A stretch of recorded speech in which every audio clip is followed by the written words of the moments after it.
Hi. Hello. నమస్తే అందరికి. Welcome to my channel. ఇప్పుడు మనం చెప్పుకోబోతున్న స్టోరీ 'మనసా పలకవే' ఎపిసోడ్ 92. జానకమ్మ గారు ఆవిడ కొంగులో ఉన్న డబ్బులు తీసి సుబ్బమ్మ చేతిలో పెట్టి, "మీ మావయ్యకి డబ్బులు ఇచ్చి ఆ మందేదో తీసుకురమ్మని చెప్పవే. ఇవాళో రేపో వాళ్ళకి ముహూర్తం పెట్టేద్దామని" అన్నారు జానకమ్మ గారు సుబ్బమ్మ చెవిలో గుసగుసగా. "అలాగే అమ్మగారు. మీరు చెప్పాక కూడా నేను చేయకపోవడమా? ఇప్పుడే ఇంటికి వెళ్ళి మా మావయ్యని అక్కడికి పంపిస్తాను ఉండండి. అర్ధరాత్రి లోపైన ఆ మందు మీ చేతుల్లో పెట్టేలా నేను చూస్తాను కదా! ఆ మందు తీసుకొచ్చే బాధ్యత నాది" అని సుబ్బమ్మ ఆ డబ్బులు పట్టుకొని వాళ్ళ ఇంటికి వెళ్ళి వాళ్ళ మావయ్యతో చెప్పి ఆ మందు తెప్పించే ప్రయత్నాలు మొదలుపెట్టింది. ఇక సుబ్బమ్మ చెప్పిన మాటలు విన్నాక జానకమ్మ గారి మనసు కాస్త ప్రశాంతంగా మారి ఆవిడ రూమ్‌లోకి వెళ్ళిపోయారు. ఇద్దరూ సాయంత్రం వరకు మొబైల్ చూసుకుంటూ గడిపేసి సాయంత్రం 5 అవ్వగానే సిద్ధూ లేచి కూర్చొని "కాస్త కాఫీ ఇవ్వవే" అని అన్నాడు. తీసుకొస్తాను" అని సాహిత్య కిచెన్‌లోకి వెళ్లి కాఫీ పెడుతూ ఉంటే, అప్పుడే జానకమ్మ గారు కూడా వచ్చి "ఏం కావాలి తల్లి? నాకు చెప్తే నేను చేసేదాన్ని కదా! పనివాళ్ళు కూడా ఉన్నారు. నువ్వెందుకు తల్లి కష్టపడడం" అని అన్నారు. "పర్లేదమ్మమ్మ, సిద్ధూ కాఫీ అడిగాడు. అందుకే పెడుతున్నాను. నువ్వు తాతయ్య కూడా తాగుతారా?" అని అడిగింది. "ఆ! పెట్టు తల్లి" అని జానకమ్మ గారు, రఘుపతి గారు హాల్‌లో కూర్చోగానే వాళ్ళు లేచారని సిద్ధూ కూడా వచ్చి లేచి కూర్చొని హాల్‌లో కూర్చున్నాడు. ఇక సాహిత్య వాళ్ళ నలుగురి కోసం కాఫీ తీసుకురావడంతో అందరూ కాఫీ తాగుతూ మామూలుగా మాట్లాడుకుంటూ ఉంటారు. జానకమ్మ గారు కాఫీ తాగుతూ "సుబ్బమ్మ, ఇవాళ అది తీసుకొచ్చేసరికి అర్ధరాత్రవుతుంది. ఇవాళ కుదరదు. రేపైతే ఖచ్చితంగా వీలవుతుంది. వీళ్ళ పని రేపే చెప్పాలి" అనుకొని ఆ రోజు ఎప్పుడు గడుస్తుందా అని ఎదురు చూస్తూ ఉంటారు. ఆ రోజు రాత్రి అందరూ భోజనాలు చేశాక. సాహిత్య, సిద్ధు నార్మల్‌గా వెళ్లి వాళ్ళ గదిలో పడుకున్నారు. ఎవరికి వారే యమునా తీరే అన్నట్టుగా. ఇక ఉదయం లేవగానే సిద్ధు, రఘుపతి గారు కలిసి వాళ్ళ పొలాలు చూస్తామని వెళ్ళగానే, జానకమ్మ గారు మనవరాలికి ఇష్టమని మనవరాలు కోసం బూందీ లడ్డూలు ప్రిపేర్ చేస్తూ, "అమ్మ సాహిత్య ఇలా రా" అనగానే, "హా అమ్మమ్మ వస్తున్నాను" అని చెప్పి సాహిత్య కూడా వచ్చి జానకమ్మ గారి పక్కన కింద కూర్చొని తను కూడా లడ్డూలు ప్రిపేర్ చేయడానికి చూస్తుంది అన్నమాట. జానకమ్మ గారు ఒకసారి మనవరాల్ని పూర్తిగా పరిశీలించి చూస్తూ ఉన్నారు. చుడిదార్ వేసుకొని మెడలో నల్ల పూసలు, తాళి, అలాగే పాపిట్లో కుంకుమ, చేతులకు నిండుగా గాజులు, కొత్తగా పెళ్ళైన అమ్మాయిలా కనిపిస్తుంది. కానీ మనవరాలు చీర కట్టుకోకపోవడంతో, "అమ్మ సాహిత్య, ఎప్పుడూ ఈ డ్రెస్సులే వేసుకుంటే ఎలా తల్లి? పెళ్ళయింది. కాస్త చీరలు కూడా కట్టుకోవడం అలవాటు చేసుకోవా నువ్వు?" అని అడిగారు ఆవిడ. "నేను అవే కట్టుకుంటాను అంటానమ్మమ్మ. కానీ ఇంట్లో అత్తయ్య 'ఎందుకురా ఇబ్బంది? నీకు ఫ్రీగా ఉన్నవి వేసుకో' అని అంటూ ఉంటారు. అందుకే చీరలు తక్కువ, ఈ డ్రెసెస్ ఎక్కువగా వేసుకుంటానమ్మమ్మ నేను" అని చెప్పింది సాహిత్య లడ్డూలు చుడుతూ.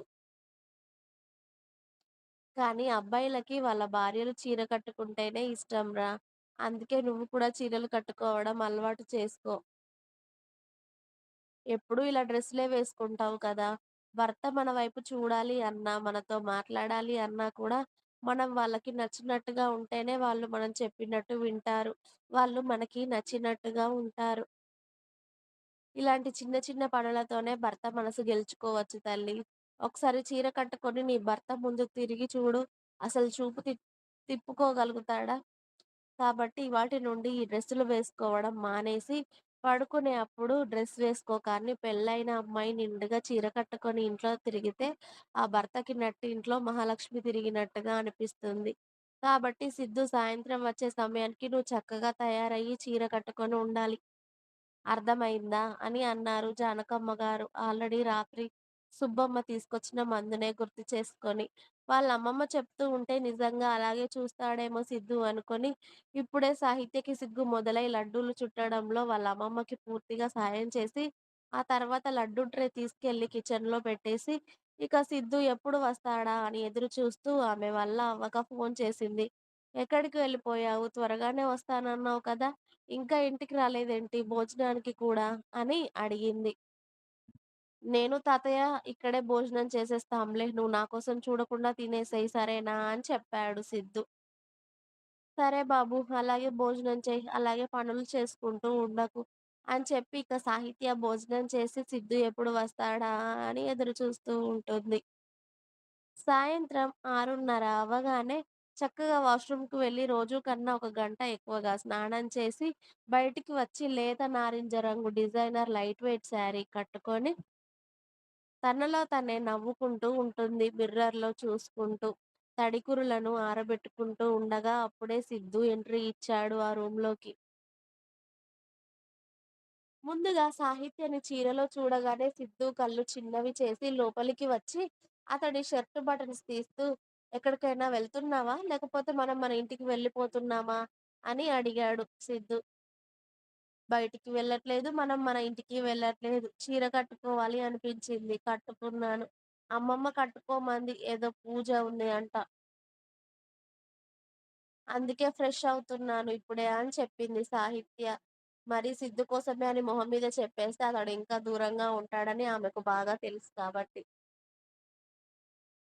ఇక పూజ అనేసరికి మనోడు చడీ చప్పుడు చేయకుండా ఫ్రెష్ అవుతాను చిరాకుగా ఉందని చెప్పి వాష్‌రూమ్‌లో దూరాడు.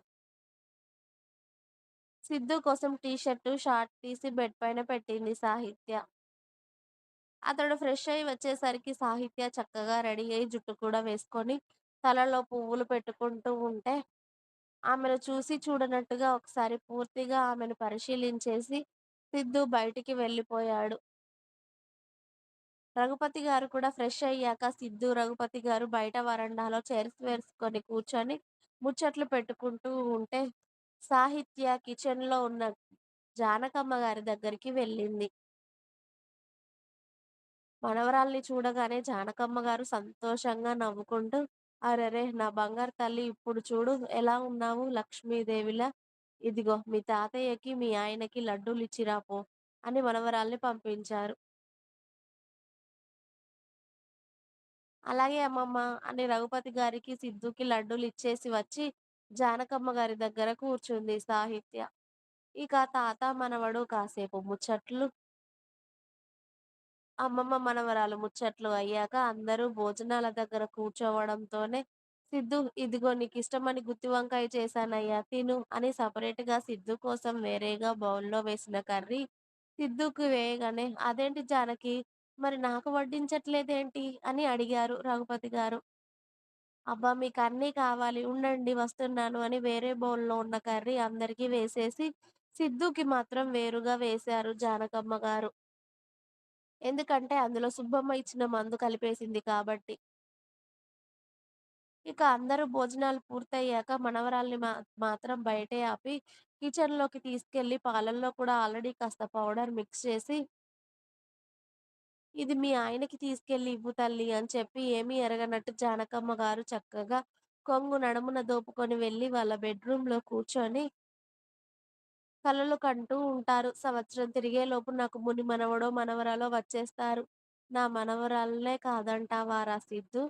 కానీ నేను డైరెక్ట్‌గా నువ్వు నా మనవరాలు కడుపు పండించే ప్లాన్ వేశాను అని ఆవిడ శుభ్రంగా తినేసి నవ్వుకుంటూ పడుకున్నారు. రేపు తెల్లారి మనవరాలు చెప్పే శుభవార్త కోసం ఎదురు చూస్తూ. ఇంకా ఉంది. మీకు నా స్టోరీస్ నచ్చినట్టయితే ప్లీజ్ లైక్ చేయండి. అలాగే నా ఛానెల్‌ని తప్పకుండా సబ్స్క్రైబ్ చేయండి ప్లీజ్.